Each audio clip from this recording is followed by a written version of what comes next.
बच्चों के हालचाल, उम्मीद करता हूं सब एकदम बढ़िया होंगे और पढ़ाई के मस्त तरीके से मजे ले रहे होंगे। और आज क्लास में सबसे इंपॉर्टेंट काम करने वाले हैं। आज क्लास में देखेंगे क्लास लास्ट ईयर 2023 का बोर्ड एग्जाम का, ठीक है, पेपर एनालिसिस। बहुत अच्छे से करेंगे पेपर का एनालिसिस, ठीक है ना, जितने तौर तरीके से हो सकता है उतने तौर तरीके से करेंगे, ठीक है। और दूसरा ये देखेंगे कि देखो, जो लास्ट ईयर जो क्वेश्चंस आए हैं आपके, किस लेवल तक आए हैं।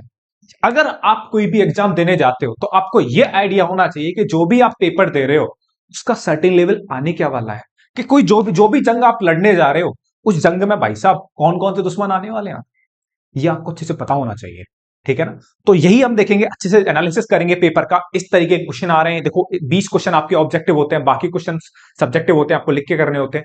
तो आपको यह आइडिया होना चाहिए कि यार 20 क्वेश्चन ये ऑब्जेक्टिव आ रहे हैं मेरे, तो इनमें क्या लेवल है ऑब्जेक्टिव क्वेश्चन का, क्या मैं कहीं सिलेमिस्टिक तो नहीं कर रहा, ठीक है। तो ये सब देखेंगे, मैं ये सारी चीजें बताऊंगा कि आपको बच्चे कहां कहां किस क्वेश्चन में कैसी कैसी गलतियां कर देते हैं। तो इन सब चीजों से देखना है हमें, ठीक है ना। तो बिना समय का स्टार्ट करते हैं अपना बहुत बढ़िया वीडियो, एकदम है ना इंपैक्टफुल वीडियो होने वाला आज का। और सबसे इंपॉर्टेंट बात पहली, अगर भैया आप इस चैनल पे भी नए जुड़े हो तो प्लीज भाई इसे चैनल को सब्सक्राइब कर लेना और ज्यादा से ज्यादा भाई स्टूडेंट्स को शेयर कर दीजिएगा, ठीक है ना, क्योंकि उनके बहुत काम की वीडियो होने वाली है, ठीक है। तो बिना समय का स्टार्ट करते हैं आपका पहला क्वेश्चन, ठीक है। क्वेश्चन क्या है, क्वेश्चन है आपका, ठीक है। मैं ऑप्शन नहीं लिखूंगा क्योंकि यार भाई देखो, ऑप्शन लिखता हूं ना तो थोड़ा व्हाइट बोर्ड पे क्या है टाइम लग जाता है, तो मैं सीधे आंसर निकाल दूंगा, लेकिन आंसर एकदम 100%, उसमें कोई भेदभाव नहीं होगा, एकदम सही होगा, ठीक है। तो उसकी टेंशन मत लेना, आपके पास पेपर होना चाहिए लास्ट ईयर का, क्योंकि आपको ये मैंडेटरी भी होता है भाई साहब कि आपको लास्ट 5 to 6 ईयर के बोर्ड एग्जाम के पेपर लगा के जाना पड़ेगा एग्जाम में, ठीक है।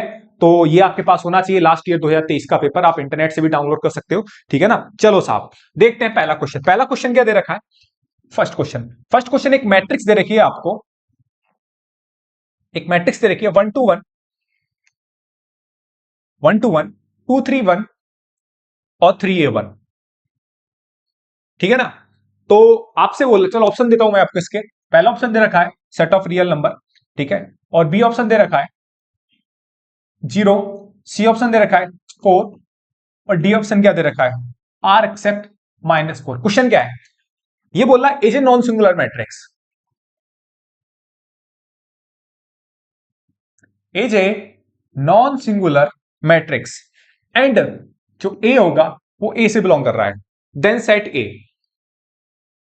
देन सेट ए, ठीक है। तो आपको सेट ए की वैल्यू बतानी है कि जो ए की वैल्यू है वो क्या क्या हो सकती है, ठीक है ना, क्या क्या हो सकती है। तो जो स्मॉल ए है इसकी वैल्यू बतानी है। अब देखो क्वेश्चन क्या है, क्वेश्चन पहले समझ में आना चाहिए, क्वेश्चन एकदम बहुत तरीके से क्लियर होना चाहिए कि क्वेश्चन बोल क्या रहा है कि ये कोई मैट्रिक्स है ना, और ये जो मैट्रिक्स है, ये जो मैट्रिक्स है क्या है, नॉन सिंगुलर मैट्रिक्स है। तो आपने दो तरीके की मैट्रिक्स पढ़ी होंगी, एक तो सिंगुलर मैट्रिक्स पढ़ी होगी और दूसरी क्या पढ़ी होगी आपने, दूसरी पढ़ी होगी नॉन सिंगुलर मैट्रिक्स। तो देखो सिंगुलर मैट्रिक्स के लिए क्या होता था, कोई भी डिटरमिनेंट, कोई मैट्रिक्स है तो उसके डिटरमिनेंट के लिए वैल्यू क्या होनी चाहिए, 0। तो ये कंडीशन किसकी होती थी, सिंगुलर के लिए। और नॉन नॉन सिंगुलर के लिए क्या होता था, determinant of A not equal to 0। तो इसका आप डिटरमिनेंट निकालोगे, डिटरमिनेंट निकालोगे तो मैट्रिक्स 1 to 1, ये बात एकदम क्लियर होनी चाहिए, 2 3 1 और कितना आ गया 3 A 1, ठीक है। तो आप इसे एक्सपेंड करोगे तो कितना आ जाएगा, मैं किसके अलॉन्ग एक्सपेंड कर रहा हूं, पहली रो के अलॉन्ग एक्सपेंड करूंगा तो 1, कितना आ जाएगा 3 माइनस ए माइनस का 2, 3 माइनस ए माइनस का 2 और ये कितना आ जाएगा 2 माइनस का 3। एक्सपेंड करना आता होगा सबको, इसको काटोगे तो इसका मल्टीप्लाई इसमें +1 करोगे तो ये कितना आ जाएगा 2A माइनस का 9। तो determinant of A equal to कितना आ जाएगा 3 माइनस ए, 2 माइनस 3 कितना हो गया -1, माइनस माइनस कितना हो गया +1 और ये कितना आ गया, ये हो गया आपका 2A माइनस का 9। बात क्लियर है, कितना हो गया 2A माइनस के 9। तो जरा गौर से देखो determinant of A, 2A minus A कितना हो गया, 2A माइनस ए कितना हो गया, 2A माइनस ए हो गया आपका ए, और 3 + 1 कितना हो गया 4, 4 में से ये गया कितना बचा 3 + 1 कितना हो गया 4, सॉरी ये कितना हो जाएगा आपका 2 हो जाएगा, ये कितना हो जाएगा 2 हो जाएगा, क्योंकि 2 माइनस 3 कितना हो गया -1, -1 इंटू -2 कितना हो गया +2। तो 2A माइनस ए कितना हो गया, ए हो गया, 3 + 2 5 हुआ और 5 माइनस 9 कितना हो गया -4। तो determinant of A equal to कितना आया a -5। अब एक बात बताइए मेरे को, a -4, क्योंकि 3 + 2 5 हो गया, 5 - 9 कितना हो जाएगा? -4। अब एक बात बताइए, determinant of A equal to कितना आया? a-4। One of the best question है भाई साहब, ये 1 नंबर का सवाल है। इसमें गलतियां होने के चांसेस ज्यादा होते हैं, ठीक है ना। एक्चुअली बच्चे कंफ्यूज हो जाते हैं करना क्या है इस सवाल में। तो एक बात बताओ, आपसे क्या बोल रहा था कि जो मैट्रिक्स ए है वो क्या है? Non singular. नॉन सिंगुलर के लिए डिटरमिनेंट ऑफ ए जो भी निकाला है आपने, वो क्या होना चाहिए? 0 के बराबर नहीं होना चाहिए। और डिटरमिनेंट ऑफ ए की वैल्यू क्या है? a-4 not equal to 0। तो ए जो है 4 के बराबर नहीं होना चाहिए।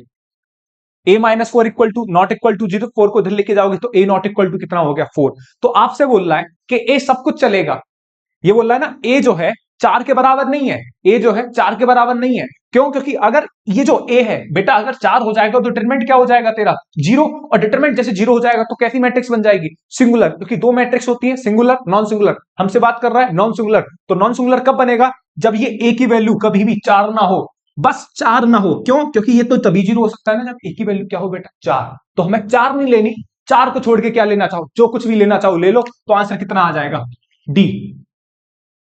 बोल रहा है कि सारे रियल नंबर को छोड़ के क्या भैया सब कुछ ले लो। तो बढ़िया तरीके से समझ में आया होगा क्वेश्चन, उम्मीद करता हूं बहुत बढ़िया। और ये क्वेश्चन सिंगुलर में भी आते हैं, नॉन सिंगुलर का टाइप तो मैंने करा ही दिया। तो ये आपका लास्ट ईयर का बोर्ड का क्वेश्चन था साहब। देखते अगला सवाल बिना समय गवाए।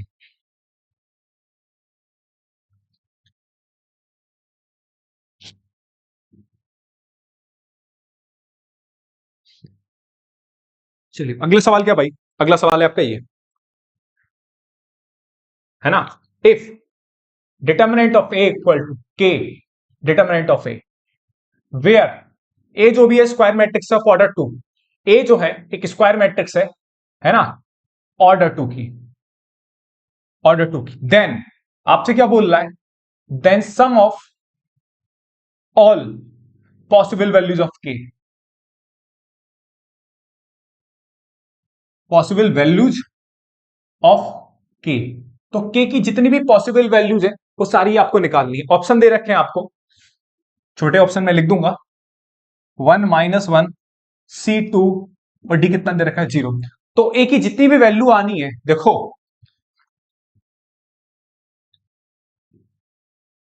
Then sum of possible values of K की जितनी भी वैल्यू आ रही है उनका क्या निकालना है? सम। एक्चुअली पता है इस क्वेश्चन में बच्चे कॉमन मिस्टेक क्या करते हैं? कॉमन मिस्टेक ये करते हैं वो के की वैल्यू निकाल के आ जाते हैं। यहां पे सबसे बड़ी गलती होती है। बच्चे क्या करते हैं? के की वैल्यू निकाल के आते हैं। वो हमें क्या करना है इस सवाल में? हमें करना है कि के की जितनी भी वैल्यू आ रही है उनका क्या चाहिए? सम। सपोज के की वैल्यू आ गई, क्वेश्चन मान के चलो कैसे भी क्वेश्चन सॉल्व कर रहा हूं मैं, के की वैल्यू आ गई 1 और 2। तो इन 1 और 2 का क्या करना है? मेरे को सम करना है। तो आंसर कितना काउंट करा जाएगा? आंसर काउंट करा जाएगा 1 और 2 का सम। और 1 और 2 का सम कितना हो जाएगा? 3 आंसर होगा। बात क्लियर है? तो के की वैल्यू निकालनी, सारी सारी की सारी वैल्यू निकालने के बाद जितनी भी वैल्यू आए उनका क्या करना है? सम करना है। जल्दी से देखो भाई साहब, चलो फटाफट से देखो क्या है सवाल। अच्छा लेकिन इसके पहले एक बात भी लगेगी, क्या भैया? देखो फटाफट से, determinant of A, determinant of A equal to क्या दे रखा है? के ए। क्या दे रखा है मेरे भाई? के ए। अब एक बात देखो, के दे रखा है, आपने एक आइडेंटिटी पढ़ी होगी भाई साहब डिटरमिनेंट में।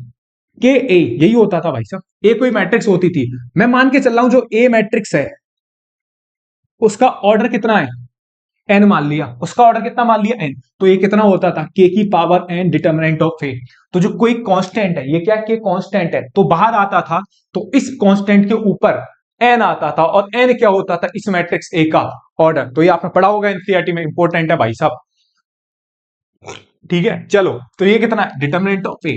अब यहां पर जो मैट्रिक्स ए है उसका ऑर्डर कितना है? 2। तो ऑर्डर 2 होने का मतलब है ये कितना हो जाएगा? ये होगा नहीं होगा? क्योंकि ए मैट्रिक्स का ऑर्डर कितना है? 2। तो के की पावर 2 हो जाएगा। क्लियर है? यहां तक दिक्कत है? अब डिटरमिनेंट ऑफ ए से क्या हो गया? Determinant of A cancel out हो गया। तो के स्क्वायर इक्वल टू कितना हो गया? 1। तो के बराबर, बहुत तेरे बच्चे पता है होश नहीं रहता भाई, वो जल्दबाजी में कर रहे होते हैं, ठीक है। के स्क्वायर इक्वल टू 1, तो बहुत तेरे तो यही करते हैं, के बराबर 1 फटाफट से आंसर पहला मार के आ गए, वही गलती कर जाते हैं भाई। पेपर का एनालिसिस हो रहा है, एंड तक बने रहिए भाई साहब, टाइम लगे, ये गलती मत करिए बस आप, ठीक है। तो के स्क्वायर इक्वल टू 1, तो के इक्वल टू 1 होता है क्या? बिल्कुल नहीं होता। के इक्वल टू कितना होता है? +- 1 होता है। तो के की दो वैल्यू आ रही है, के की दो वैल्यू आई, एक तो 1 आई और ये कितनी आ गई? -1। और इन दोनों का सम कितना हो जाएगा? इन दोनों का सम कितना हो जाएगा, 1 माइनस के 1 0। तो इसका आंसर कितना होगा, 0 होगा, ना कि 1 होगा। ये वाली बात क्लियर हुई? ठीक है, तो साहब इसका आंसर कितना होगा, 0 इसका करेक्ट आंसर है, 1 इसका सही नहीं आंसर होगा। ठीक है ना, क्योंकि वो आपसे सम ऑफ वैल्यू पूछ रहा है भाई साहब। ठीक है, चलिए साहब,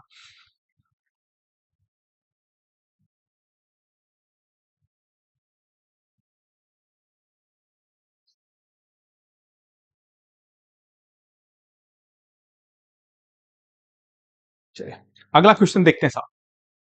ठीक है, यह है आपका क्वेश्चन पांचवा, मतलब जो भी है, D upon D X of F X equal to A X plus B and F zero equal to, आपसे जीरो पूछ रहा है, तब आपसे एफ एक्स निकलवा रहा है।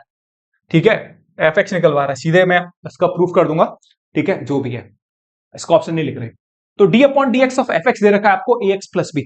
अगर मैं बात करूं, ये आपकी एक्सरसाइज इंटीग्रेशन, ये सवाल बिल्कुल उससे तो बहुत गुना आसान है भाई साहब। जो आपकी 7.1 एक्सरसाइज है इंटीग्रेशन में, उसका सबसे लास्ट वाला सवाल देखिए एनसीईआरटी का, डिटो यही सवाल है, बस डेटा अलग है। डेटा अलग होने के बाद साथ साथ वो जो क्वेश्चन है इससे 10 गुना कठिन है भाई। तो मैं आपसे तभी बोलता हूं एनसीईआरटी खट अच्छे से करके जाइए। ठीक है, तो D upon D X of F X equal to A X plus B. एक काम करते हैं, सॉल्यूशन डालो यहां पे, D upon D X of F X equal to A X plus B. इस डी एक्स को इधर भेज दो, फिर कितना आ जाएगा, A X plus B D X, A X plus B D X. और बोथ साइड इंटीग्रेशन कर दो, बोथ साइड क्या कर दिया, इंटीग्रेशन। इंटीग्रेशन करोगे तो जो डी होता है इस इंटीग्रेशन को क्या कर देगा, कैंसिल आउट कर देगा। भाई साहब ये डिफरेंशिएशन है और ये क्या है, इंटीग्रेशन। और इंटीग्रेशन और डिफरेंशिएशन क्या होते हैं, रिवर्स प्रोसेस होते हैं। रिवर्स प्रोसेस होने के साथ ये कितना हो जाएगा, एफ एक्स। अबे कंफ्यूज मत हो यार, डीएक्स होता था तो डीएक्स का इंटीग्रेशन कितना होता था, एक्स ही तो होता था, क्योंकि उसे किसके रेस्पेक्ट में कर रहे थे आप, एक्स, या कुछ है नहीं। यहां किसके रेस्पेक्ट में कर रहे हो, एफ एक्स के, तो एफ एक्स का इंटीग्रेशन यहां वन ही तो है, क्या हो जाएगा, एफ एक्स हो जाएगा। अबे क्लियर है, कोई दिक्कत? तो एफ एक्स हो गया, ये A X plus B integration करोगे तो A X square upon two plus के बी एक्स प्लस सी। अब देखो इसमें कुछ मत करना, जल्दी जल्दी चलने तो जो चल रहा है, ए एक्स का integration x square upon two plus के बी एक्स प्लस सी। अब इस नो हमें किसकी वैल्यू निकालनी है, इस सी की वैल्यू निकालनी है। इस सी की वैल्यू निकालने के लिए कंडीशन देके गया है, ये कंडीशन उसने क्या करा है, एक्स बराबर जीरो करा, तो एफ जीरो एक्स बराबर क्या डाला, जीरो। एक्स बराबर जीरो डालेगा तो यहां जीरो आएगा, यहां पे भी जीरो आएगा, तो जीरो का ये भी जीरो हो जाएगा, प्लस सी। तो सी बराबर एफ जीरो की वैल्यू क्या दे रखी है उसने, जीरो दे रखी है। अब इस सी की वैल्यू जीरो उठा के कहां रख दो, इक्वेशन वन में रखोगे। इक्वेशन वन में रखोगे तो A X square upon two plus के बी एक्स आपका है ये आंसर। ठीक है, अब एक नंबर का क्वेश्चन था, इसमें कितने टाइम लगे भाई साहब, मुश्किल से मुश्किल 45 सेकंड। 45 सेकंड में आपको एक नंबर मिल रहा है, कोई ज्यादा बड़ा काम नहीं है भाई साहब, तुरंत करो, आंसर निकाल के लेके आओ। बात क्लियर हुई अच्छे से, क्वेश्चन समझिए अच्छे से, आए तो 100% करके आना बोर्ड में भाई, बता रहा हूं।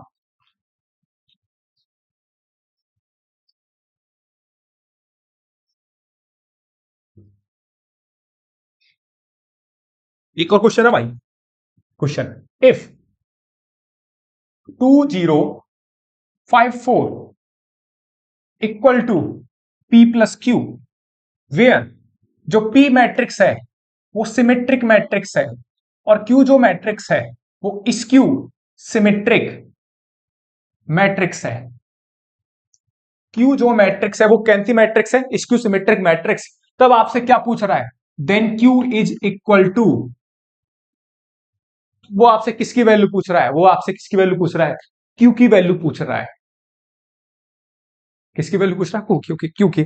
आपने एक थ्योरम पढ़ी होगी, थ्योरम बोलती थी कि कोई भी मैट्रिक्स जो होती है, कोई भी मैट्रिक्स, भाई साहब बहुत काम की बात बता रहा हूं, कोई भी मैट्रिक्स जो होगी, आप एनी स्क्वायर मैट्रिक्स ले लो, कोई भी मैट्रिक्स ले लो, ठीक है, कोई भी स्क्वायर मैट्रिक्स होनी चाहिए, लेकिन वो इंपोर्ट कंडीशन ये भी है कि मैट्रिक्स क्या होनी चाहिए, स्क्वायर मैट्रिक्स। सपोज मैंने कोई भी स्क्वायर मैट्रिक्स ली, ए ली, इंपॉर्टेंट कंसेप्ट है, इसी क्वेश्चन कंसेप्ट पे आधारित ये सवाल है। तो जो कोई मैट्रिक्स ए होगी, है ना, उस मैट्रिक्स को सिमेट्रिक प्लस स्क्यू सिमेट्रिक के सम में लिखा जा सकता था, ये थ्योरम है आपकी।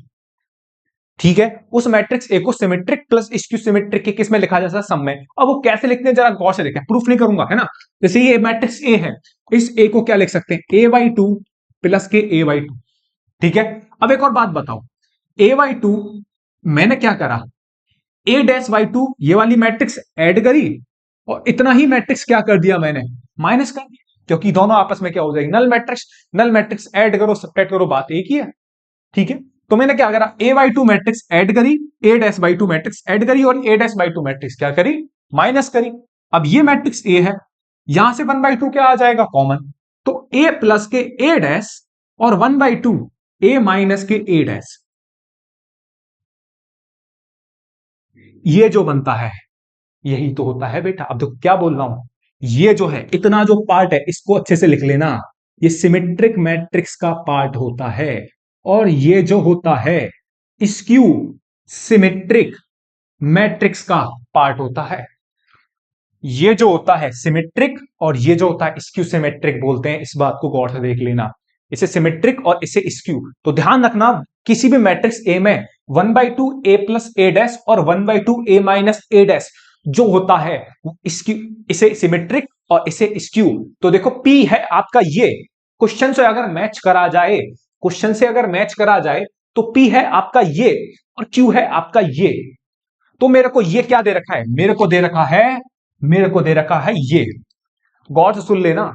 और ये क्या है, कंपेयर करने पे ये है ए, गौर से सुना, और ये कंपेयर करने पे ये है आपका ए, जो है ना, लिखो लिखने से। तो P बराबर का कंपेयर करोगे तो P आपको दे रखा है ए प्लस के ए डैश, और Q बराबर कितना दे रखा है, one by two A minus के ए डैश। क्लियर है भाई, सब सही है। तो क्या दे रखा है, ये बात क्लियर है। तो ये मैं मिटा रहा हूं, तो ये थ्योरम भी होती है अपने आप में, किसी मैट्रिक्स को सिमेट्रिक प्लस स्क्यू सिमेट्रिक के सम में। तो देखो लिखा मैंने इसे, ठीक है, तो देखो फटाफट से, तो ये हुआ। ठीक है, अब जरा गौर से देखो, हमें क्या दे रखा है, क्यू, क्यू किसके बराबर होता है, अभी लिखा मैंने।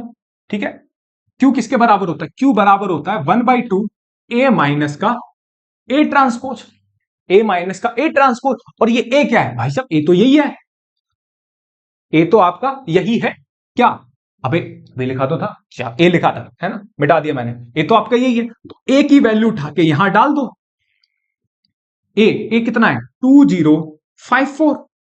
ए डैश क्या होता है, इस मैट्रिक्स ए का ट्रांसपोज, ट्रांसपोज करोगे तो 2054।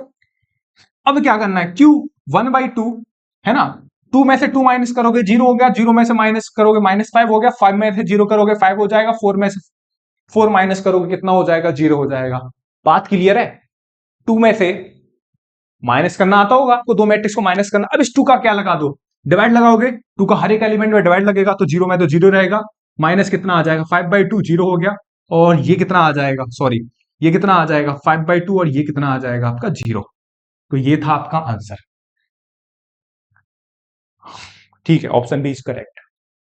ठीक है, तो आपने सीखा किसी भी मैट्रिक्स ए को सिमेट्रिक प्लस स्क्यू। देखो कितना बढ़िया सवाल बनाया सामने वाले ने। देखो छोटा सा है तो बड़ा क्वेश्चन नहीं, टू बाई टू मैट्रिक्स है, लेकिन उसने कैसे इस क्वेश्चन चुराया भाई साहब।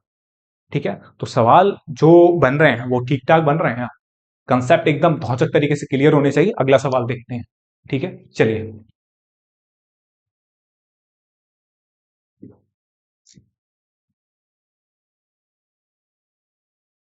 चलिए साहब, अगला सवाल है आपका।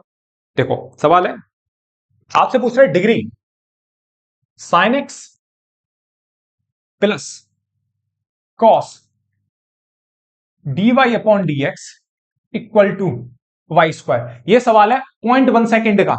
ये सवाल होता है देख के, वो आपसे इस क्वेश्चन की क्या पूछ रहा है, इस क्वेश्चन की पूछ रहा है डिग्री, और इस क्वेश्चन की डिग्री क्या होगी, नॉट डिफाइंड होगी।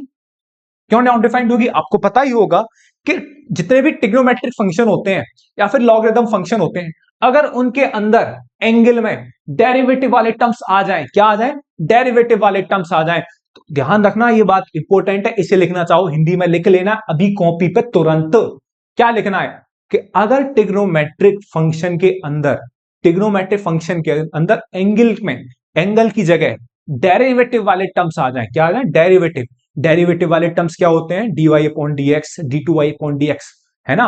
या लिख लो उस बात को, या लॉगरिथम में, जैसे लॉग वाले में लॉग लॉग एक्स होता है, तो एक्स की जगह अगर डेरिवेटिव वाले टर्म्स ऐसे ही टर्म्स आ जाएं तो क्या करोगे, उस वाले केस में, हर उस केस में डिग्री क्या हो जाएगी आपकी, नॉट डिफाइंड होगी। सोचना ही नहीं है, तुरंत आंसर लगा दो, नॉट डिफाइंड है आपका इसका आंसर। लिखना ही नहीं है, कुछ देखना ही नहीं है, सुनना ही नहीं है, पट्टे सीना आगे निकालो, आगे बढ़ो, मिटा रहा हूं सवाल को। तो इस क्वेश्चन की डिग्री क्या हो जाएगी, नॉट डिफाइंड, पेपर आपके पास होगा। ठीक है, क्वेश्चन क्या हो गया, नॉट डिफाइंड, बहुत बढ़िया है ना। चलो आगे, क्वेश्चन 7, मतलब जो भी क्वेश्चन है, 1 - K Y square D Y upon D X plus, sorry, D X upon D Y plus Y X equal to A Y. ठीक है, आपको इसका क्या बताना है, इसका आपको बताना है इंटीग्रेटिंग फैक्टर।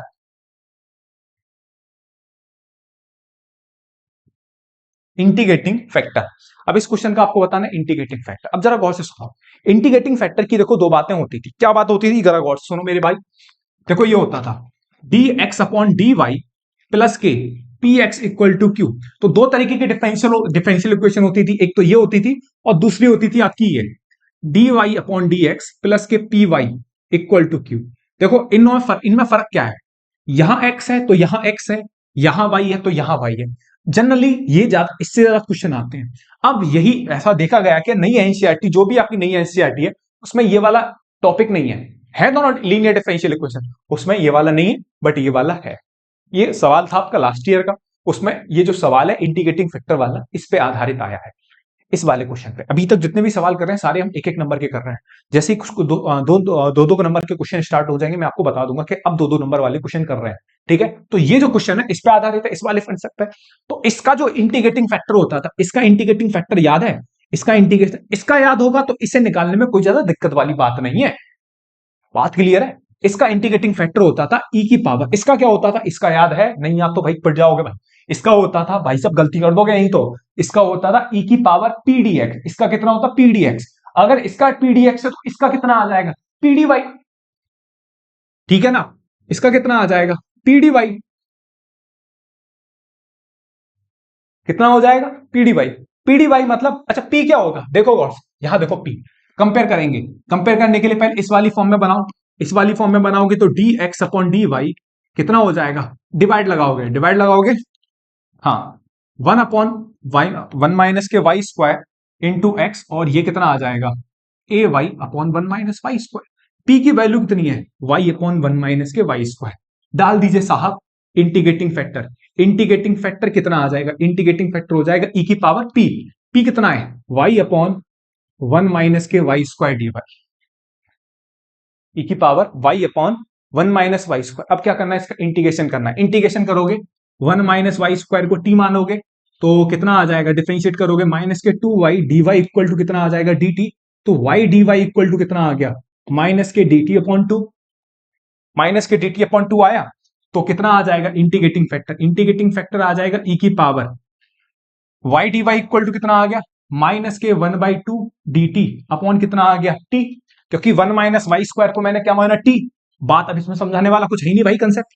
कितना आ जाएगा, गौर से देखो, ई की पावर -1/2, 1/t का इंटीग्रेशन log t, और log t हो जाएगा तो t कहां जाएगा, यहां पे आ जाएगा, तो t की पावर -1/2, और t की पावर नीचे जाएगी तो कितना आ गया, t की पावर 1/2। यहां देख लो सवाल अभी, t की पावर, और t बराबर कितना माना था आपने, t बराबर माना था, क्या क्या माना था भाई साहब, 1 - के वाई स्क्वायर। टी बराबर कितना आ जाएगा, 1 - के वाई स्क्वायर। तो इंटीग्रेटिंग फैक्टर आप देख सकते हो, ऑप्शन दो होगा डी, जो भी मेरे पास है। ठीक है ना, चलो आगे बढ़ते हैं साहब। ठीक है, चलिए साहब, ठीक है चलिए।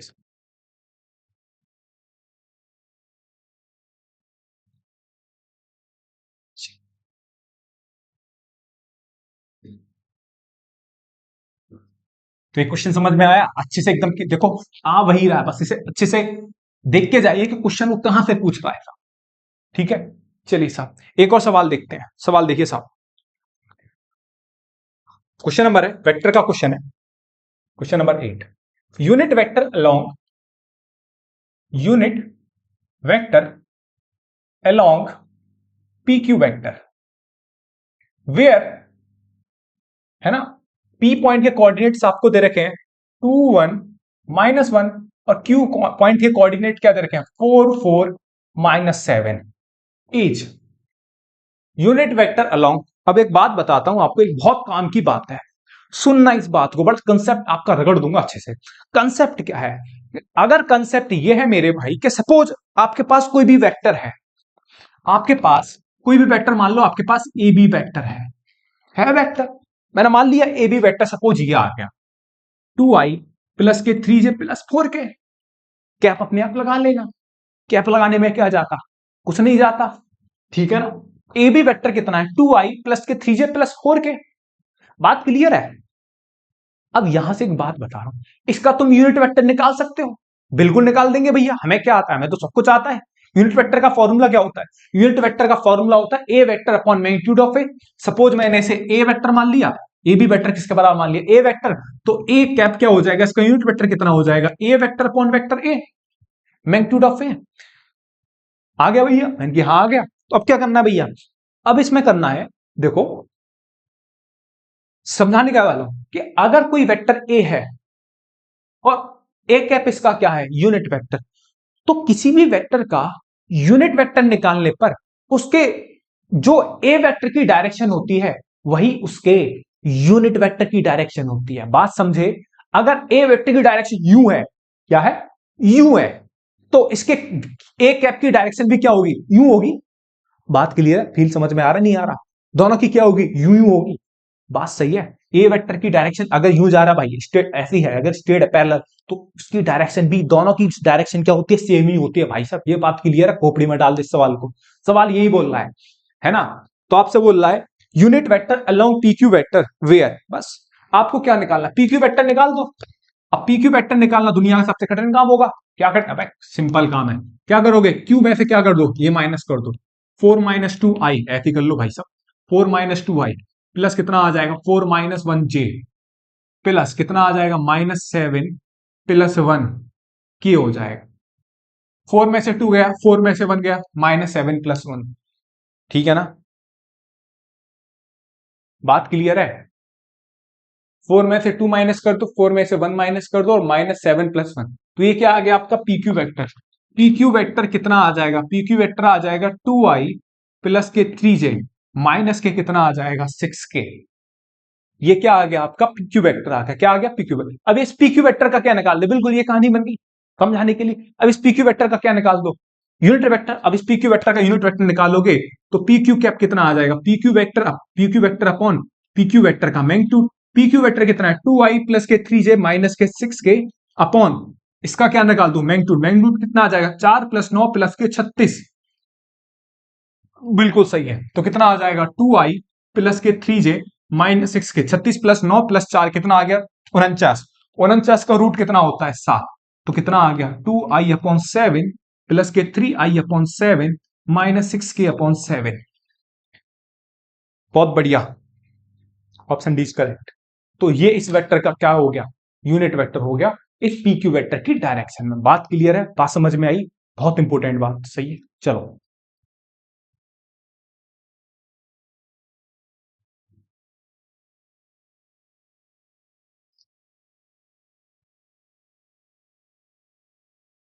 चलिए भाई, अगला सवाल है। चलो अब आपसे बोल रहा है प्रोजेक्शन वेक्टर। अब भाई प्रोजेक्शन वेक्टर अभी बात समझ लेते हैं। अगर मैं आपसे बोलूं ए वेक्टर का projection, projection of A on B, A का बी पे प्रोजेक्शन निकालना, तो सबसे बढ़िया फाइंड दो बातें बता रहा हूं। अगर ए का बी पे प्रोजेक्शन निकालना होता है तो फॉर्मूला होता है A vector dot B cap. अगर मैं बोलूं projection of B on A, B का ए पे, तो B vector dot A cap, B vector dot A cap, ये वाली बातें होती हैं। प्रोजेक्शन अगर ए का बी पे प्रोजेक्शन तो A vector dot B cap, B का प्रोजेक्शन तो बी डॉट ए कैप, ये वाली बात ध्यान रखो अच्छे से। बात क्लियर है? B vector dot A cap, हमें जो बात ऑन के बाद आएगा उस पे कैप लगा देना, इतनी बात है बस। क्वेश्चन क्या है देखो, आप देख रहे हो सवाल का मेथड क्या, दो दो कौड़ी के सवाल है भाई साहब, इसमें हम दिक्कत कर जाते हैं। तो आगे जेई मेन जो बड़े बड़े एग्जाम होते हैं इन्हें कैसे हैंडल करेंगे। तो गौर से देख मेरे भाई, सवाल क्या है, projection, projection of vector, projection of vector 2i plus के 3j on the vector, on the vector 3i minus के 2j। अब देखो क्या बोल रहा है, इस वेक्टर पे 2i प्लस 3j का इस वाले पे क्या निकालना है, प्रोजेक्शन। तो ए वेक्टर क्या मान लू, 2i प्लस के 3j, समझाने के लिए बता रहा हूं। बी वेक्टर क्या मान लू, 3i माइनस के 2j। बोल रहा है ना प्रोजेक्शन ऑफ द वेक्टर, इस वेक्टर का 2a प्लस 3j पे, इस पे क्या निकालना है, इस वाले पे क्या निकालना, प्रोजेक्शन। ए मान लो ये, बी है निकल, तो A on B, A on B, A का बी पे प्रोजेक्शन, ए का बी पे प्रोजेक्शन। फॉर्मूला क्या है, ये वाला पहले नंबर वाला। तो पहले नंबर वाला लगाएगा तो ए वेक्टर कितना है, 2i प्लस के 3j डॉट कितना आ जाएगा, 3i माइनस के 2j अपॉन कितना हो जाएगा, इसका मैग्नीट्यूड 9 प्लस 4। अब इन दोनों का क्या लगा दे, डॉट प्रोडक्ट, डॉट प्रोडक्ट लगाएगा तो 3 2 2 तिया 6 माइनस 3 दूनी 6 और ये कितना आ गया 13, 6 माइनस 6 कितना हो गया 0। तो इनका प्रोजेक्शन कितना हो गया, 0 हो गया। सही है, तो बात समझ में आई है आपके। चलिए साहब अगला सवाल देखते हैं। तो सवाल कोई ज्यादा टफ सवाल नहीं आ रहे मेरे भाई।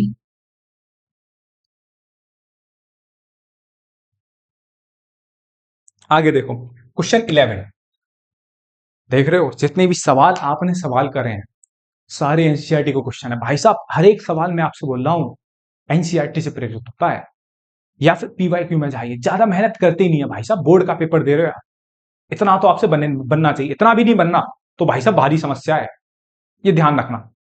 ठीक है, सवाल है equation of line, equation of a line passing through, equation of a line passing through 1,1,1 and parallel to, and parallel to Z axis as. आपको उस लाइन की क्वेश्चन निकालनी है जो 1,1,1 से क्या कर रही है, पास कर रही है, 1,1,1 से क्या कर रही है, पास कर रही है, और जेड एक्सिस के क्या है, वो पैरेलल है। अब एक बात सोचो, इसका फॉर्मूला आपको याद है, अगर कोई लाइन, अगर कोई लाइन किसी एक फिक्स पॉइंट से पास करती थी और याद है, और गिवन वेक्टर के क्या होती थी, पैरेलल, तो एक फॉर्मूला आपने पढ़ा होगा लाइन इन 3D में, R vector equal to A vector plus के लैम्डा टाइम्स बी वेक्टर। ठीक है, ये ए वेक्टर क्या होता था, जहां से लाइन क्या करती थी, पास करती थी। ठीक है ना, क्या होता था, जहां से लाइन क्या करती थी, पास। और इसकी ये होती थी वेक्टर फॉर्म, और दूसरी होती थी Cartesian form, X minus x1 upon A, Y minus के y1 अपॉन बी, और जेड माइनस के z1 अपॉन सी। ये इसकी वेक्टर फॉर्म होती थी, और दूसरी वाली क्या होती थी, कार्टेशियन फॉर्म। अब ये ए बी सी क्या होते थे, जो लाइन होती थी, अच्छे से क्लियर होना चाहिए, जो लाइन होती थी उस लाइन के पैरेलल। अब ऐसे सुनो, समझना इस बात को, ये आपका ब्लैक मार्कर है, ठीक है ना, ये जो है ब्लैक मार्कर जो है आपका, दिख रहा है ना अच्छे से, ठीक है, ब्लैक मार्कर जो है इस पॉइंट से क्या कर रहा है, पास कर रहा है। किस पॉइंट से पास कर रहा है, 1,1। सपोज मैंने ये जो पॉइंट है इसका ये वाला पॉइंट क्या मान लिया, कहीं पे भी मान लो, इस मार्कर पे, इस मार्कर पे कहीं पे भी पॉइंट मान लो जहां आपकी मर्जी है, 1,1,1। अब सही है, और जो बी वेक्टर होता था ना, ये जो ए वेक्टर होता था, मान के चलो तो ए वेक्टर के पॉइंट क्या है, 1,1, तो वो हमेशा किस पे होंगे, इस ब्लैक वाले मार्कर पे। और जो बी वेक्टर होता था इस लाइन के पैरेलल वेक्टर होता था, इस लाइन के क्या होता था, पैरेलल वेक्टर। तो बी वेक्टर क्या होगा, ये होगा ब्लू वाला मार्कर। तो बी वेक्टर जो है एक तरीके से किसके पैरेलल है, लाइन के। लेकिन उसने बी वेक्टर तो दिया नहीं है आपको, कहीं दिया है क्या, equation of a line passing through उसने ये तो दिया कि जो लाइन है मेरे को उस लाइन की क्वेश्चन निकालनी है जो 1,1,1 से पास हो रही है, और जो ब्लैक वाली जो लाइन है जिसकी मेरे को इक्वेशन फाइंड करनी है वो जेड एक्सिस के क्या है, पैरेलल, जेड एक्सिस के क्या है, पैरेलल। अब बस यही तो बात है, वो हिंट देके गया ना कि जिस लाइन की मेरे को क्वेश्चन फाइंड करनी है वो जेड एक्सिस के क्या है, पैरेलल। मान ले मेरे छोटे भाई, मान ले छोटे भाई कि तेरे पास पैरेलल वेक्टर है नहीं, लेकिन एक बात बता, ये जो लाइन है ब्लैक वाली लाइन, मैंने मान लिया थोड़ी देर के लिए, अब ये जो ब्लू वाली लाइन है वो जेड एक्सिस है, दोनों आपस में क्या है, पैरेलल। और दोनों आपस में पैरेलल हैं तो जानते हो जेड एक्सिस के जो डायरेक्शन रेशियो होते हैं वो क्या होते हैं, जेड एक्सिस के जो डायरेक्शन रेशियो होते हैं, भाई साहब अच्छे से सुन लेना, डायरेक्शन रेशियो क्या होते हैं, जेड एक्सिस के जो डायरेक्शन रेशियो होते हैं वो 0, 0, 1 होते हैं। अगर आपसे बोले वाई एक्सिस के 0, 1, 0, एक्स एक्सिस के 1, 0, 0, क्लियर है ये वाली बात? तो क्वेश्चन खत्म, सीधी बात है। आपको डायरेक्शन रेशियो दिए देखे गया तो आंसर है सीधे, देखो 2 मिनट में आंसर आ जाएगा। x-1/0, y-1/0 और z-1/1, यही है आपका आंसर। सही है, बस खत्म। अब ये y एक्सिस में भी बोल सकता है, z एक्सिस में बोल सकता है, एनसीईआरटी का सवाल है, ध्यान रख लेना। एग्जांपल दे रखा है, प्रूफ करा था, proof that direction ratios of axis 0, 0, 1, 0, 1, 0, 1, 0, 0। बात क्लियर है, इस बात को हमेशा दिमाग में अच्छे से डाल लो साहब। ठीक है, चलिए साहब अगला सवाल देखते हैं।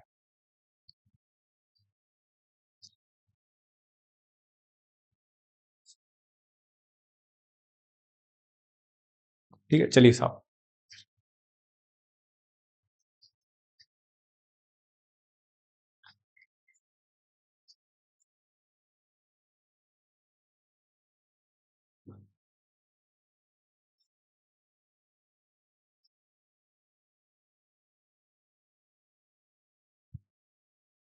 चलिए ठीक है, एक सवाल दे रहा हूं तुम्हें, इसे आप ट्राई करिए। ठीक है ना, सवाल है आपका ये कि एंटी डेरिवेटिव, एक तो होता है डेरिवेटिव और दूसरा क्या होता है, एंटी डेरिवेटिव। एंटी डेरिवेटिव का मतलब होता है इंटीग्रेशन का।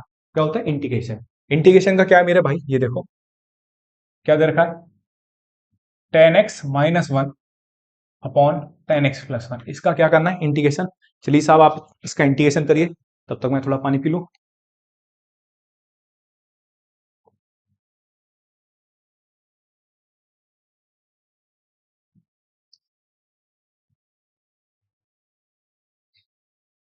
चलिए साहब, tan x-1 upon tan x+1, इसका क्या करना है आपको, इंटीग्रेशन करना है।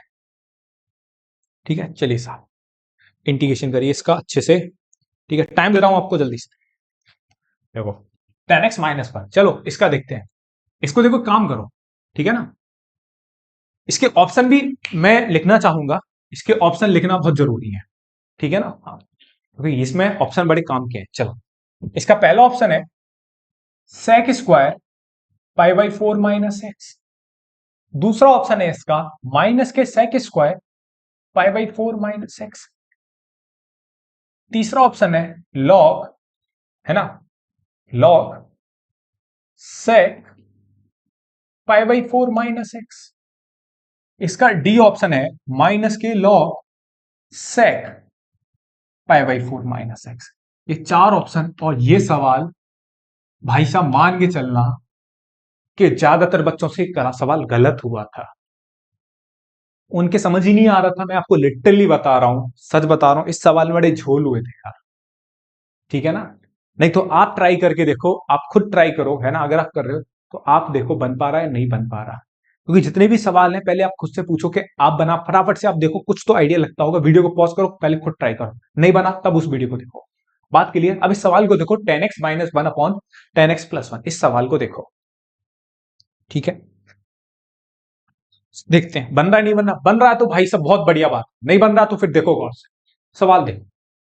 देखो tan x-1, अच्छा इस tan x 1 + tan x को मैं ऐसे लिख सकता हूं, tan x+1 को 1 + tan x। अब एक बात देखो, tan x-1, अब ये 1 किसकी वैल्यू होती है, tan45 की। ये वाली बात क्लियर, ये 1 किसकी वैल्यू होती है, tan45। 1 प्लस, अच्छा tan x था ना, इस tan x को 1 × tan x लिख सकते हैं, बिल्कुल लिख सकते हैं। 2 को 2 × 1 लिखो, एक ही बात है।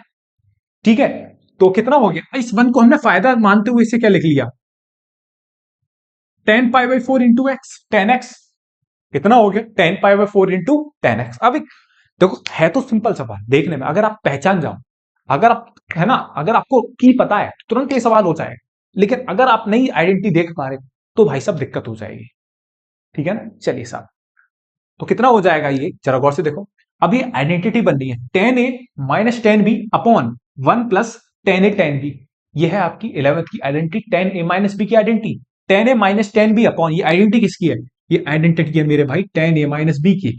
आइडेंटिटी याद होनी चाहिए, tan a - b की आइडेंटिटी है। tan a - b की आइडेंटिटी क्या होती है, टेन ए माइनस के टेन बी अपॉन 1 प्लस का टेन ए इंटू टेन बी, ये इसकी आइडेंटिटी है। ठीक है, तो कितना है टेन ए, कितना हो जाएगा, ये है टेन एक्स माइनस के पाई बाई 4। सही है, ten x minus pi by 4 है, बिल्कुल सही है। क्लियर है? हाँ भैया बिल्कुल क्लियर है। लेकिन एक बात देखो, जो ऑप्शन है, जो ऑप्शन देखे जाएं तो ऑप्शन में कितना आ रहा है, पाई by 4 minus x, pi by 4 minus x, pi by 4 minus x. तो ये तो भैया, और हमारा कितना आ रहा है, एक्स माइनस पाई बाई 4। हमारा कितना आ रहा है, एक्स माइनस पाई बाई 4। तो देखो हम भी कर लेते हैं, फिर हम करेंगे तो देखो कितना आ जाएगा। ठीक है, तो ये देखो हम भी क्या कर लेते हैं, माइनस कॉमन ले, माइनस कॉमन लेंगे तो कितना आ जाएगा, टेन माइनस कॉमन लिया, x minus pi by 4 dx। ठीक है, ये माइनस मल्टीप्लाई में इस तरीके से, ठीक है ना। हाँ, माइनस कॉमन लिया, और आप जानते हो एक बात कि टेन माइनस एक्स जो होता है वो माइनस के टेन एक्स के बराबर होता है। ठीक है, और ये कितना आ जाएगा, ये आ जाएगा आपका पाई by 4 minus x, minus common ले लिया ना आपने, तो कितना आ जाएगा, pi by 4 minus x, minus common ले लिया तो कितना आ गया, पाई बाई 4 माइनस एक्स, और टेन माइनस एक्स आपने सुना होगा, टेन माइनस एक्स कितना होता है, माइनस टेन एक्स। अब ये वाला माइनस कहां आ जाएगा, बाहर आ जाएगा निकल के, ये माइनस बाहर निकल के आया तो ये माइनस इंटीग्रेशन से बाहर आएगा, और ये कितना आ जाएगा, ten pi by 4 minus x D x. ठीक है ना, ये आ गया आपका। क्लियर? अब एक बात देखो, क्या बात देखनी है, दूसरा आपको देखना है, अब टेन एक्स का इंटीग्रेशन याद है, मैंने एक वीडियो बनाई है अपनी, all formulas of integration in one shot. ठीक है, तो वो सारी वीडियो देख लेना एक बार, उसमें जितने भी इंटीग्रेशन के सारे फॉर्मूले सब हैं उसमें, क्लास 12 के। ठीक है, तो उसमें टेन एक्स का इंटीग्रेशन जो होता है, टेन एक्स का जो इंटीग्रेशन होता है, टेन एक्स का इंटीग्रेशन यहां लिख देता हूं यार। ठीक है, तो कितना आ जाएगा, लॉग मॉड सेक एक्स, कितना हो जाएगा, लॉग मॉड सेक एक्स, तो कितना आ जाएगा, माइनस के log mod sec pi by 4 minus का एक्स, कितना आ जाएगा, पाई बाई 4 माइनस का एक्स।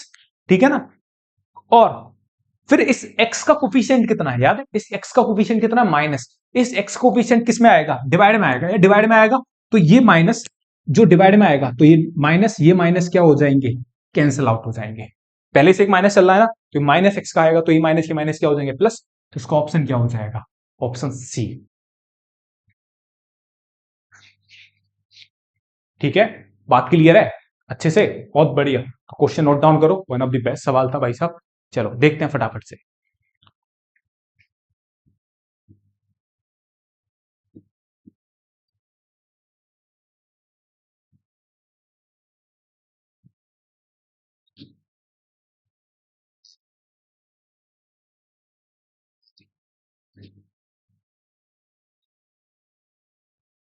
चलिए साहब, अगला सवाल क्या दे रखा है आपको, ये देखो, the function of F X equal to X mod x.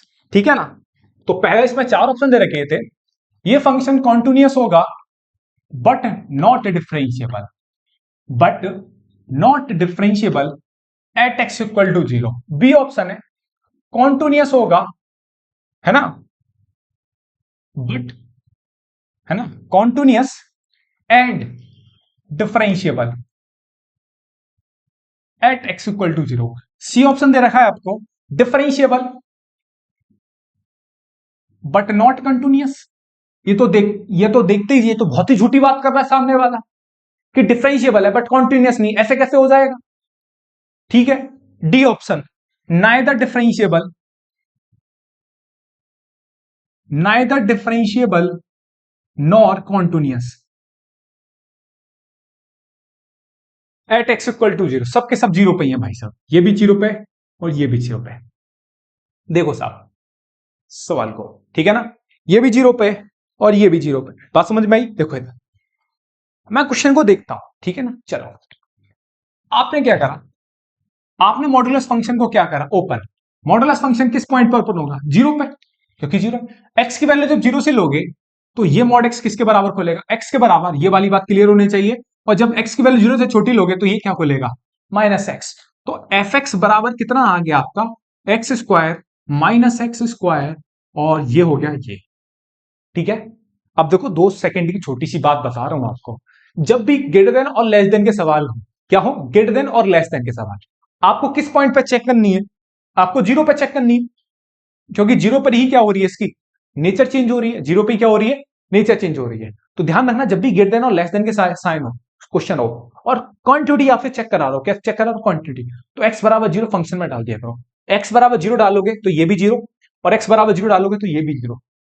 दोनों वैल्यू क्या आ रही है, बराबर। दोनों वैल्यू बराबर आने का मतलब LHL RHL आप निकाल के देखना चाहो बिल्कुल निकाल के देख लो, जो भी आपके पास कंसेप्ट हो, जो भी अप्लाई करना चाहो वो अप्लाई कर दो। मैं 10 सेकंड के अंदर आपको सिखा रहा हूं, है ना, कि एक्स की वैल्यू जीरो डालोगे, यहां पे भी एक्स की वैल्यू जीरो डालोगे तो LHL भी जीरो, RHL भी जीरो। जीरो बराबर जीरो क्या हो जाएगा, फंक्शन कॉन्टिन्यूस हो जाएगा। फंक्शन क्या हो जाएगा, कॉन्टिन्यूस। तो फंक्शन कॉन्टिन्यूस है तो ये वाला ऑप्शन कटा, ये वाला ऑप्शन कटा, या तो मेरा ए होगा या मेरा बी होगा। अब मेरे को डिफरेंशियबिलिटी चेक करनी है, क्यों, क्योंकि सी और डी ऑप्शन में वो डिसकंटिन्यूअस की बात कर रहा है। फंक्शन क्या निकल गया मेरा, कॉन्टिन्यूस निकल गया, तो सी डी तो होंगे नहीं, या तो ए होगा या बी होगा। अब ए बी की चेक करने के लिए क्या चेक करते हैं, डिफरेंशिएबल। डिफरेंशियबिलिटी चेक करने का सबसे मस्त तरीका बता रहा हूं, गौर से देखे इधर। इस पूरे फंक्शन को डिफरेंशिएट कर दे, इस पूरे फंक्शन को क्या कर दे, डिफरेंशिएट। इस पूरे फंक्शन को डिफरेंशिएट करोगे तो एक्स स्क्वायर का 2x और इसका कितना हो गया माइनस। अबे इसका मत कर दियो, एक्स का बंद कर दे, इसको मत करियो, केस है भाई, इसका करना है। ये फंक्शन है, फंक्शन एक्स स्क्वायर का डिफरेंशिएशन 2x और माइनस एक्स स्क्वायर का डिफरेंशिएशन -2x, और ये कितना आ गया, ये सही है। एक्स स्क्वायर का डिफरेंशिएशन 2x और इसका डिफरेंशिएशन कितना हो गया, -2x। जो काम तूने यहां करा था ऊपर कंटिन्यूटी चेक करने के लिए, वही सेम काम कर लेते हैं इनइक्वालिटीज में। इनइक्वालिटीज में चेक करेगा, एक्स बराबर जीरो डाल, एक्स बराबर जीरो डालेगा तो ये भी जीरो, ये भी जीरो। RHD भी ऊपर वाली वैल्यू भी जीरो आएगी, एल नीचे वाली भी क्या आएगी, जीरो। इसका मतलब ये वाला है मेरा ऑप्शन, ये वाला नहीं, सॉरी बी वाला है, ठीक है ना, बी वाला। क्योंकि ये फंक्शन जब आप RHD निकालोगे तो भी जीरो, LHD निकालोगे तो भी जीरो। ये डिपेंड करता है मेरे भाई आपकी प्रैक्टिस, ये सब चीजें होती हैं टेक्निकल, मस्त धुआंधार मेरे भाई, सही है ना। तो ये हो गया 2x और ये हो गया -2x, बात क्लियर है। अच्छा लगा क्वेश्चन, 2x और -2x, ठीक है। तो RHD आपकी जीरो, LHD आपकी जीरो, फंक्शन डिफरेंशिएबल भी, फंक्शन कंटिन्यूअस भी। तो ये ध्यान रखना क्वेश्चन कंसेप्ट, ग्रेटर देन और लेस देन क्वेश्चन में जो पॉइंट आता है वो उठा के उसमें ही डाल, ठीक है ना। तो ये शॉर्टकट तरीका है जो मैं आपको बता रहा हूं, क्योंकि पेपर ऑब्जेक्टिव है, क्वेश्चन ऑब्जेक्टिव में तो क्या फर्क पड़ता है आपने कैसे करा क्वेश्चन, ठीक है ना। तो फंक्शन आपका कंटिन्यूअस भी होगा, डिफरेंशिएबल भी होगा, at X equal to zero. By concept करना चाहो तो बाई कंसेप्ट भी करोगे तो भी आंसर क्या आएगा, सही आएगा, ठीक है ना।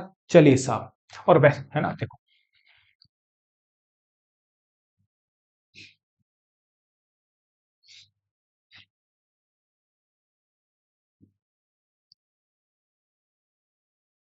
चलिए साहब, अगला सवाल देखते हैं।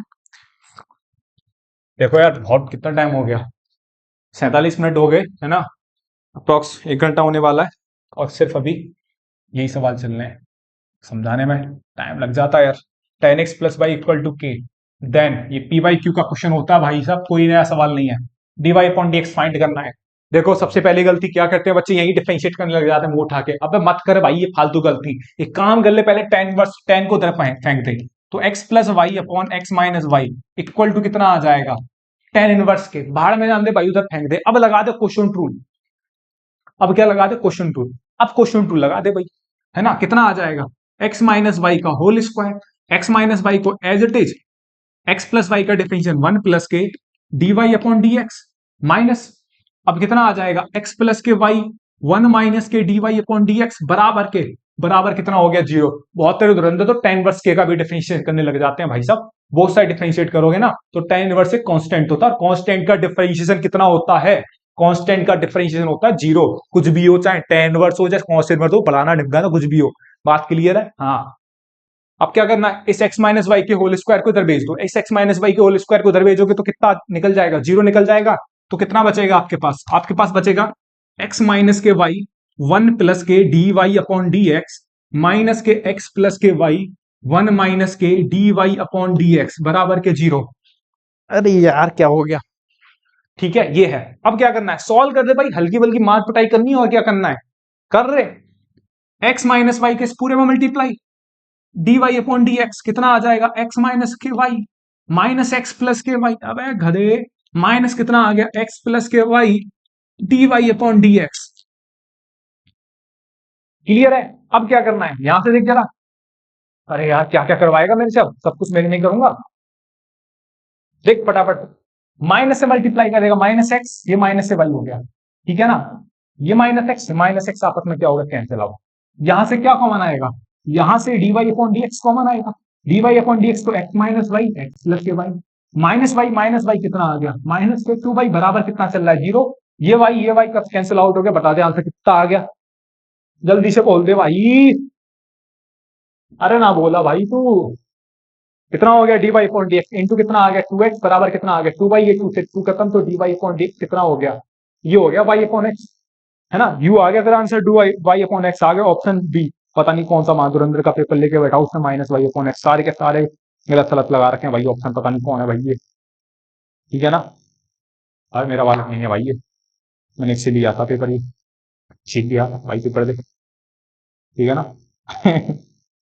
ठीक है, मुझे लग रहा है इसमें सिर्फ ना ऑब्जेक्टिव कुछ नहीं कर पाएंगे हम, ठीक है चल भाई देख, चले एक सवाल मिटा रहा हूँ भाई साहब, कोई भाई पीवाईक्यू का सवाल है, चलो देखो।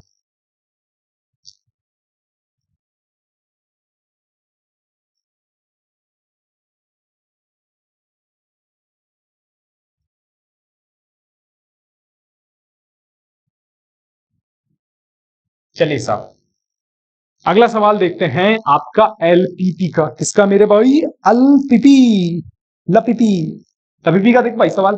तो ऑब्जेक्टिव फंक्शन, क्वेश्चन नंबर 17, जो भी है भाई मेरे पास तो क्वेश्चन 17 है तो 12 वर्ष से वही निकल जाता है। जो ऑब्जेक्टिव फंक्शन ऑफ जेड किसी भी, है ना, एलपीपी का जो ऑब्जेक्टिव फंक्शन दे रखा है ax प्लस बी वाई, और जो एलपीपी जो है हैज मैक्सिमम वैल्यू, हाँ, है ना। सो क्वेश्चन दे रखा है, जो एलपीपी है, लीनियर प्रोग्रामिंग प्रॉब्लम, प्यार से इज्जत के साथ, एलपीपी मैक्सिमम वैल्यू, अच्छा मैक्सिमम वैल्यू की अगर मैं बात करूं, maximum value 42 at 4,6 and minimum minimum value 19 at t,2। एक बात बताऊं, ये जो मैक्सिमम वैल्यू और 42 दे रखी है और मिनिमम वैल्यू 19 दे रखी है, किसकी दे रखी है, अबे यही तो होता है, जेड की वैल्यू दे रखी है, किसकी दे रखी है गधे, जेड की वैल्यू, यही तो होता था ऑप्टिमाइजेशन मेरे छोटे भाई। मतलब जो जेड की वैल्यू जो आती थी वो ऑप्टिमल वैल्यू की होती थी, मैक्सिमम वैल्यू या मिनिमम वैल्यू, बात क्लियर है। और किस पॉइंट पे आ रही है वो 4,6, तो ये किसकी वैल्यू होती थी, ये एक्स और वाई की वैल्यू होती थी, और जो मैक्सिमम वैल्यू आ रही है वो जेड की वैल्यू आ रही है भाई। जेड की वैल्यू अगर तू देखेगा मेरे छोटे भाई, तो कितना है ये 42, ये किसकी वैल्यू है, ये ऑब्जेक्टिव फंक्शन है। तो तुमसे क्या पूछ रहा है, वो आपसे ए और बी की वैल्यू पूछ रहा है, किसकी वैल्यू पूछ रहा है, ए और बी की, ए और बी की वैल्यू फाइंड करोगे तो देखो मैक्सिमम वैल्यू कितनी देखिए 42, ये एक्स और वाई की वैल्यू होती थी कंस्टेंट, तो एक्स कितना हो जाएगा 4a प्लस कितना आ जाएगा 6b, ये डालेगा, ये कितनी देखिए 19, 19 डालोगे, 19 किस पॉइंट पे आ रही है 3,2, तो यहां डाल दो 19 और ये कितना आ जाएगा 3a प्लस कितना आ जाएगा 2b। अब बताओ कैसे करोगे सवाल, जल्दी बता दे भाई, जल्दी बता दे भाई, क्या करना है सवाल में, मुझे बताओ, है ना। तो एक काम कर लेते हैं छोटा सा, क्या काम कर रहे हैं, ठीक है ना। तो देखो गौर से, है ना, इस वाली इक्वेशन में, इस वाली इक्वेशन में ना 3 से मल्टीप्लाई लगा दो, इक्वेशन 2 में, ये जो इक्वेशन 1 है जो भी है, ए और बी की वैल्यू निकालनी है, और क्या करना है इसमें भी सोचोगे, इसमें क्या करो 3 का मल्टीप्लाई लगा दो, 3 का मल्टीप्लाई लगाओगे तो 19 या कितना हो गया 57, और ये कितना आ गया 9a प्लस कितना आ गया 6b, इक्वेशन 2, और इस इक्वेशन मान ले ए, है ना। तो एक काम कर ले, क्या करना है, इक्वेशन 2 में से क्या करो, इक्वेशन, इसे मान ले, जो मानना चाहे मान ले यार, अब ये मानना है, मान ले भाई, इसे 2 मान ले, इसे 1 मान ले, इसे 3 मान ले, ठीक है, ठीक है। तो ये मान ली, तो एक काम कर ले, 3 में से क्या कर दे, 1 माइनस कर दो भाई, 3 में से 1 माइनस करोगे, तो 3 में से 1 माइनस करोगे तो 57 माइनस के 42, और ये 6b क्या हो जाएगा कैंसिल, 9a में से 4 गया कितना बचेगा 5a, तो 7 में से 2 गया 5, 5 में से 4 गया a, तो 5a, तो a की वैल्यू कितनी आ गई 3 आ गई, a की वैल्यू कितनी आ गई 3 आ गई, बस एक ही ऑप्शन था, ए की वैल्यू 3 है, तो बी की वैल्यू कितनी आ जाएगी 5 आ जाएगी, ठीक है। सोचना भी नहीं है, इसमें एक जो ऑप्शन है चारों में से एक ही ऑप्शन है जिसमें ए की वैल्यू कितनी आ रही है 3, तो बी की वैल्यू कितनी आ जाएगी 5, निकाल देना साहब। अगला सवाल देखो, अगला सवाल जल्दी से देखो,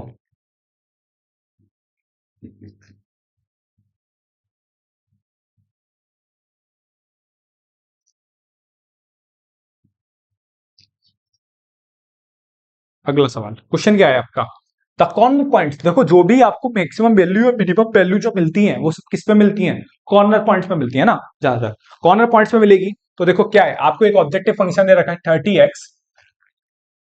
30x प्लस के 20y, 30x प्लस के 24y, 30x प्लस के 24y, है ना, इज द ऑब्जेक्टिव फंक्शन, ये आपको ऑब्जेक्टिव फंक्शन दे रखा है ना। और 0,4 और 8,0 और 20/3 4/3, ये इसके क्या है, सीपी है। सीपी का मतलब होता है कॉर्नर पॉइंट है, ठीक है ना। और वो लाके इन कॉर्नर पॉइंट पर ये अपनी मैक्सिमम और मिनिमम वैल्यू क्या कर रहा है, अटेन कर रहा है, ठीक है। तब आपको क्या बताना है, मैक्सिमम, पिछला वाला सवाल है बस, maximum value of Z minus के मिनिमम वैल्यू ऑफ जेड, सही है। अरे यार क्या हो गया, मिनिमम वैल्यू ऑफ जेड, तो भाई देख और से ऐसी तो करते थे, याद कर लो भाई। जेड बराबर कितना आ जाएगा, 30x प्लस के 24y, कितना आ जाएगा, 0,4 डालोगे, एक पॉइंट क्या डालोगे, 8,0 डालोगे, और एक पॉइंट क्या डालोगे, एक पॉइंट डालोगे आप डिवाइड वाला, है ना, कौन सा, 20/3 4/3, डालो फटाफट से, 4 डालोगे तो कितना हो गया, 4 चौक 16, 4 दूनी 8 और 1 9, 96 हो गया। 30 अट्टे कितना हो गया, डालो ना, x बराबर 0 डालोगे तो 0 हो जाएगा, 24 4 जा कितना आ गया 96। अब 8 डालोगे तो 8 0 0, 8 3 24, तो कितना आ गया 240 हो गया, सही है, 240 हो गया, हाँ बिल्कुल हो गया, सही है। अब यहां पे 20/3 डालो, क्या डालोगे, 20/3, 20/3 डालोगे तो 30 इंटू 20/3 प्लस 4/3 इंटू 24, तो कितना आ गया, 3 अट्ठे 24, 3 धाई 30, तो 20 धाम 200 प्लस 8 चौक 32, तो कितना आ गया, ये आ जाएगा आपका 232, कितना आ जाएगा 232। अब इनमें बताओ, इन सब में सबसे बड़ी वैल्यू क्या है 240, और सबसे छोटी वैल्यू क्या है 96, तो 240 माइनस कितना हो जाएगा 96, तो कितना 96 है ना, हाँ 96 है, तो माइनस करियो भाई कितना आ जाएगा, है ना। 10 में से 6 का कितना बचा, कहीं गलती हुई क्या यार,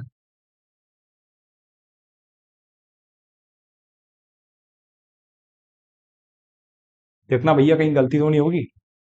8 चौक 32, 3 अट्ठे 24, 30 अट्ठे,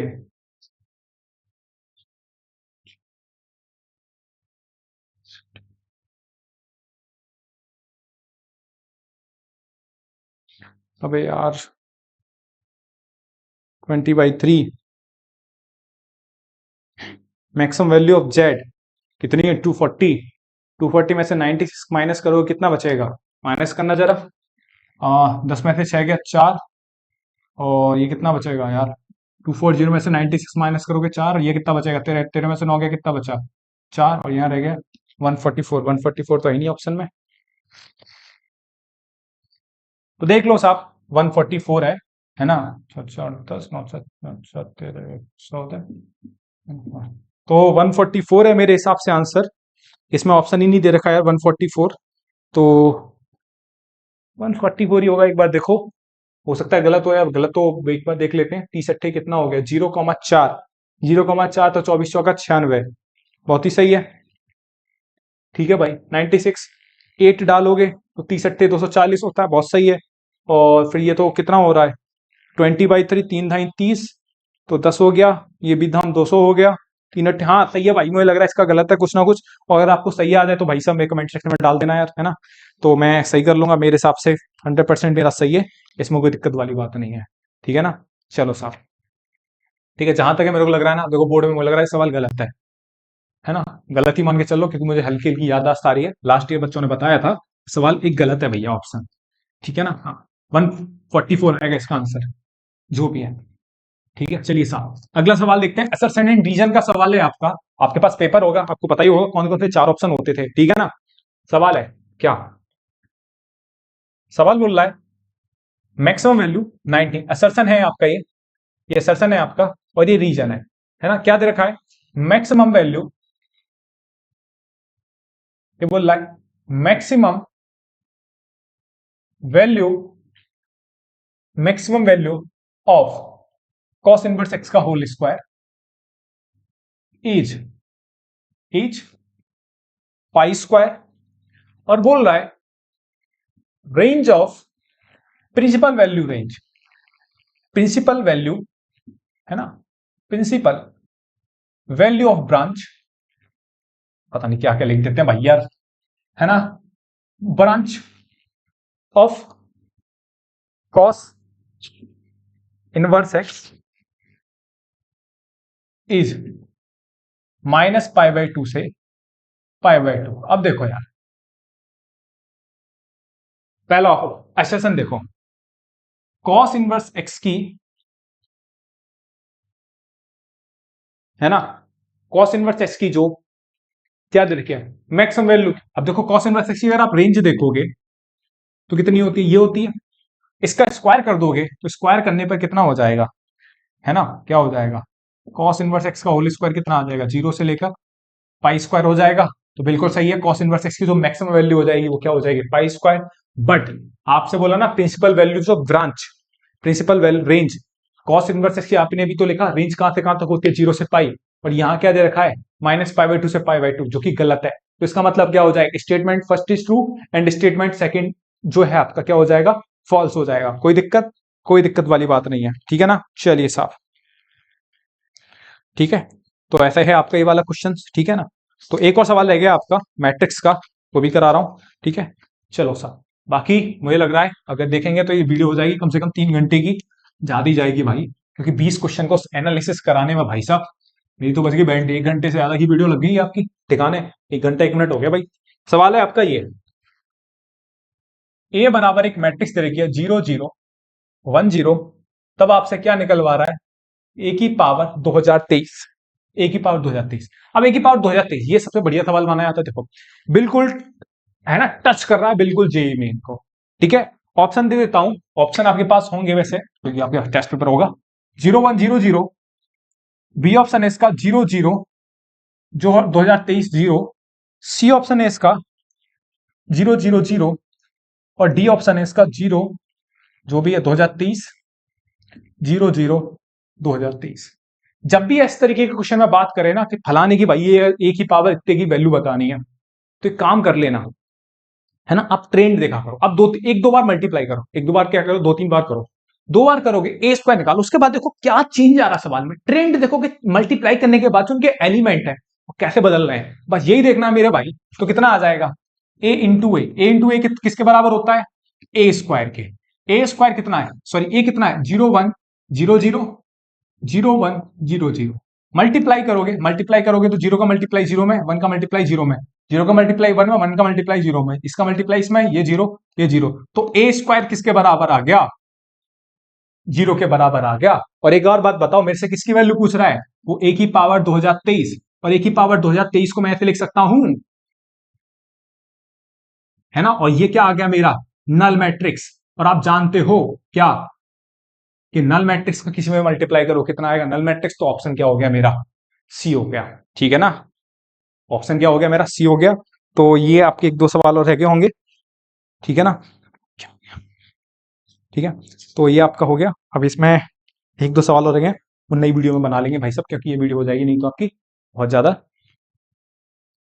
ठीक है, बहुत ज्यादा लेंदी हो जाएगी, ठीक है। तो दोस्तों ये मैंने कोशिश करी है अच्छे से पेपर एनालिसिस कराने का, और आप भी कोशिश करिए खुद से क्वेश्चन करने का यार। वीडियो देखो लेंदी जा रही है, उसमें मैं कुछ नहीं कर सकता क्योंकि मेरे को चीजें एक्सप्लेन करनी है, और जब आपको एक्सप्लेन करना होता है ना अच्छे से तो टाइम लेती हैं चीजें यार, ठीक है छोटे भाई। तो उम्मीद करता हूं ये वीडियो आपको बहुत अच्छी लगी, और आपके भाई को भाई बहुत ज्यादा उम्मीद कर रहा हूं बहुत ज्यादा आपके लिए हेल्पफुल रहेगी ये वाली वीडियो, और जितनी आपके लिए ज्यादा हेल्पफुल रहेगी उतनी ही मेरे को सबसे ज्यादा खुशी होगी, है ना। और आप एक बार कमेंट सेक्शन में डाल दीजिएगा भाई साहब अगर किस किस को मदद मिली वीडियो से भाई, है ना। तो ठीक है, तो एक बार लेकिन आपको एक छोटा सा काम करना है भाई, है ना, ज्यादा से ज्यादा आप शेयर करा दीजिए इसे, ठीक है, और आप भी सब्सक्राइब कर लेना, ठीक है ना, घर में जो भी आप इस तरीके से।